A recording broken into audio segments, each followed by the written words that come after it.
Muito se fala sobre a saúde da mulher, né, bonitão? Talvez porque as bonitinhas sejam mais cuidadosas, tenham menos medo de médico e assumam a vontade de se cuidar. Mas hoje vamos tirar todas as nossas dúvidas sobre questões masculinas de um modo geral. É a saúde do homem examinada sem preconceitos pelo urologista Paulo Egídio. Boa noite, Paulo. Obrigado por ter vindo. Tudo bem? Sempre um prazer. Meu. Muito obrigado. Obrigado, querido. Está na sua casa, você sabe disso. Fica à vontade. Muito. Doutor Paulo, hoje vamos falar sobre temas que me parecem ser pouco abordados. O primeiro é impotência sexual, que também é chamada de disfunção erétil. E é verdade que atinge 50%, está aqui o número, 52% dos homens entre 40 e 70 anos? Então. É verdade isso? É um número alto. Muito alto. E nossa, a disfunção erétil, ela é graduada em leve, moderada ou severa. Impotência é a total ausência de potência. Certo. Mas a disfunção erétil, ela é graduada. Então, por isso que atinge esse número de metade dos homens nessa faixa etária dos 40 e 70 anos. Mas 40 é um menino, o que pode isso, gente? Hoje, Rony, com a questão do diabetes, da hipertensão arterial, uso de medicações, às vezes, excessivas, obesidade, tabagismo, são todos fatores de riscos. Entendi. Que aumentam a incidência para estar dentro dessa metade dos homens sofrendo disfunção erétil. Eu fico pensando, né, as coisas constrangedoras que envolvem, né, a dificuldade de ereção, que pode causar problema de ordem psicológica séria. O homem parece que tem problemas sérios quando há essa tal disfunção erétil, né? Qual é a principal causa, na verdade? É isso mesmo que eu vi agora, diabetes? É a causa, quanto maior a idade, maiores serão as causas psicológicas. Psicológicas, Desculpe, psicológico está sempre junto. Entendi. O orgânico começa a aparecer mais quanto maior a idade. Sei. Então, quanto maior a idade, vai ter problema de hipertensão, o próprio envelhecimento dos vasos, a arteriosclerose, que produz entupimento dos vasos, a obesidade, são todos fatores de riscos que vão aumentar essa incidência do fator orgânico.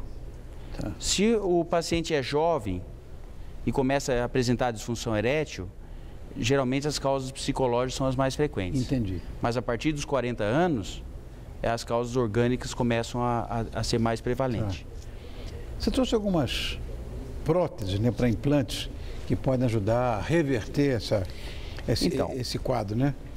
Esses implantes, para o homem, já existe há pelo menos 35 anos, já se faz o implante peniano com a finalidade de corrigir a disfunção erétil. É óbvio que a disfunção erétil para implante são a disfunção erétil mais severa. As disfunções leves a moderadas, elas são tratadas hoje com medicamentos comprimidos, ajuste de perda de peso, controle melhor do diabetes, da hipertensão. Então, a gente tem um tratamento medicamentoso, clínico. Agora, quando não funciona... Mas resolve, por exemplo, o diabético que tem disfunção erétil, se tomar o remédio, melhora? Melhora. Tá. A gente consegue um remédio, às vezes, de uso diário para melhorar a oxigenação do pênis. Tá. Esses remédios têm ajudado muito. Agora, quando não melhora, ou parcialmente, ou melhora por um tempo, depois não responde tão bem, aí pode ter a indicação do implante. Tá. E o implante, para o homem, ela tem uma causa nobre que é tratar uma questão de uma disfunção erétil não responsiva aos comprimidos. Tá. E vai devolver totalmente a saúde sexual para esse paciente. A harmonia do casal e tudo mais. Mas tem que operar, tem que abrir o pênis, como é que faz? Então, é um implante feito com sedação, o paciente dorme, e anestesia local, na base do pênis. Tá. O doente tem alta no mesmo dia. Ele entra de manhã, quando é à tarde já vai para casa. Mas você coloca uma prótese desse tamanho? Então, existem diferentes tamanhos e calibres para o implante. Tá. existe desde um diâmetro maior ao diâmetro menor. Tá. Esses implantes, eles só vão oferecer a resistência, a rigidez, que a gente chama axial ou vertical, Sei. que é a rigidez de penetração. Tá. E ele permite acomodar. O implante permite acomodar. Senão o cara ia ficar um priápico, né? Mas não fica em posição de ereção. Tá. Ele permite acomodar bem, seja para baixo ou para a virilha, e acomoda muito bem. Entendi. E ele vai oferecer aquela rigidez vertical, axial, que é a indicação do implante. Certo. Existem os implantes hidráulicos, que, inclusive com coberturas de antibiótico, é uma evolução para evitar infecção, principalmente no diabético. Tá. Então, você vê a cor desse implante, em relação a esse, ele tem uma cobertura de antibiótico. Por isso é assim, bege? É bege. Tá. E o implante hidráulico você aciona para encher, por isso que ele é hidráulico, enche de soro fisiológico, ele dá o complemento de firmeza e você poderá esvaziá-lo. Esvaziá-lo e ter a flacidez do pênis. Você esvazia dentro dessa própria bolsinha que está aí? Então, a bombinha do implante, ela fica no escroto, interno. Sei. E os cilindros, seja o inflável ou maleável, ficam dentro da estrutura cavernosa. A gente não precisa remover nada da esponja. Ele é introduzido dentro da estrutura cavernosa num segmento superior. Sei. E a esponja continua funcionante. Entendi. Apesar de menos circulação de sangue, para manter a rigidez, ela continua circulando da mesma forma. Entendo. E o paciente acionando a bombinha no escroto, ele vai encher o implante. Mas é de ar? Aqui é de soro fisiológico. Também soro fisiológico? Soro fisiológico. Aí oferece a resistência, tá. a penetração, a sensibilidade é igual, a capacidade de orgasmo é igual, ejaculação é igual. E permitirá também o esvaziamento, mediante apertar uma posição na bombinha, que a gente ensina o paciente a apertar, tá. Ele vai ter o esvaziamento do implante. Entendi. Ele tem esvaziamento. E hoje existem maneiras, os implantes evoluíram, que você tem uma forma de esvaziar com um único toque.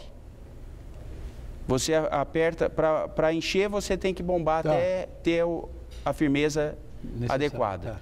Para esvaziar é um único toque, você aperta 2 segundos, pode soltar que ele vai abaixando progressivamente. Olha, e o interessante é que tudo, as sensações, a coisa orgásmica, tudo é igual. Igual, não muda nada. O implante ele só vai oferecer o que ele perdeu, tá. Que é a rigidez axial. Agora, o que é muito importante, que é uma questão que tem que ser abordada quando o paciente tem uma indicação de um implante, é a questão do tamanho do pênis. Cada vez mais, com diabetes, fibrose no pênis, menor irrigação, menor oxigenação, o pênis diminui de tamanho. Ou após uma cirurgia da próstata, que a gente chama prostatectomia radical, que remove a próstata, comumente o pênis desenvolve cicatrizes e como um cilindro hidráulico, quando cheio, ele atingiria esse tamanho, ele vai diminuindo a elasticidade, vai diminuindo o tamanho. Entendi. Então, para se fazer um implante, numa situação dessa, nós temos que recuperar o tamanho do pênis. Mas como é possível isso? Então, existem... O pênis, ele tem o corpo cavernoso, que é uma esponja que estica. Tá. E tem uma membrana, como se fosse a borracha da câmara de ar, que dá o formato e elasticidade do tamanho do cilindro, cheio, sob pressão.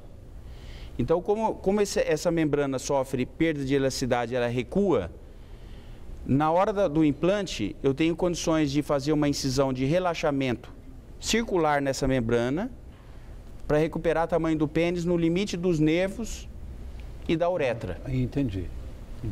Esse dia chegou um paciente no consultório, a primeira pergunta que ele fez para mim, falou, doutor Paulo, pênis diminui de tamanho? Eu falei, sim. Ele falou, graças a Deus. Eu achei estranho. Eu falei, mas por que graças a Deus? Porque eu, comentando com o meu caso, com um amigo, ele falou que eu devia estar louco, que pênis não diminui de tamanho. E pênis diminui de tamanho com a idade, com a fibrose, com essas condições que eu falei. Então, o implante, com a identificação da perda do tamanho, nós vamos para o implante para recuperar e, ao mesmo tempo, fazer o implante. Tá entendido. E essa história da curvatura peniana que pode comprometer o desenvolvimento sexual do paciente? Ou seja, tem alguma maneira de reverter o formato do pênis, porque ele entorta também, né? Então, é uma capa, é como se fosse uma bexiga. Tá. Só que, no caso, cheia de sangue. Então, essa capa, ou na formação do pênis, a uretra não permite que ele estique, e a maioria das curvaturas nos jovens, essa curvatura é para baixo. E a curvatura adquirida, que é por cicatrizes, que eu comentei. A cicatriz no envoltório, onde formou a cicatriz, não estica. Então, quando joga pressão dentro do cilindro, onde tem a cicatriz, não estica. Então, ele curva para o lado da cicatriz. Entendi. Então, essa curvatura pode chegar a 90 graus ou mais. Meu Deus do céu, um L. Um L. Fica inviável a penetração. Mas aí existe também conserto. Existe. Esse conserto, ele procura recuperar o máximo de tamanho do pênis, alongando o lado curto. Porque se o pênis quando curva, ele fica menor. Então, ele estará curvo porque esse lado estica menos do que este. Entendi. Então, ao invés de fazer pregueamento desse lado, do lado longo, o que nós buscamos é alongar o curto para equiparar o curto com o longo. Um lado com o outro.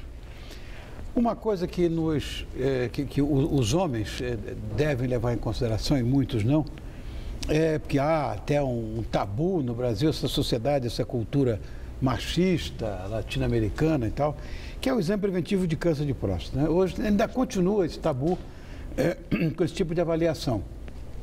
O cara pode fazer PSA, pode fazer isso, o neurologista falou, pode fazer tudo. Se não tiver o toque, eu não posso te dar diagnóstico nenhum.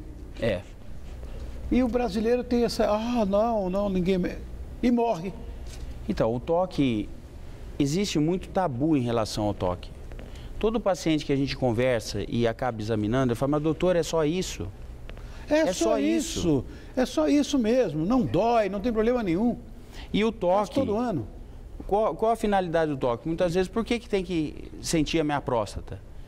A mulher, ela é ensinada a fazer autoexame da mama, a procurar caroços.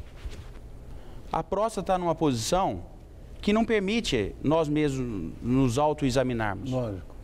Então, o toque, a próstata tem essa consistência aqui, tá, da palma da mão.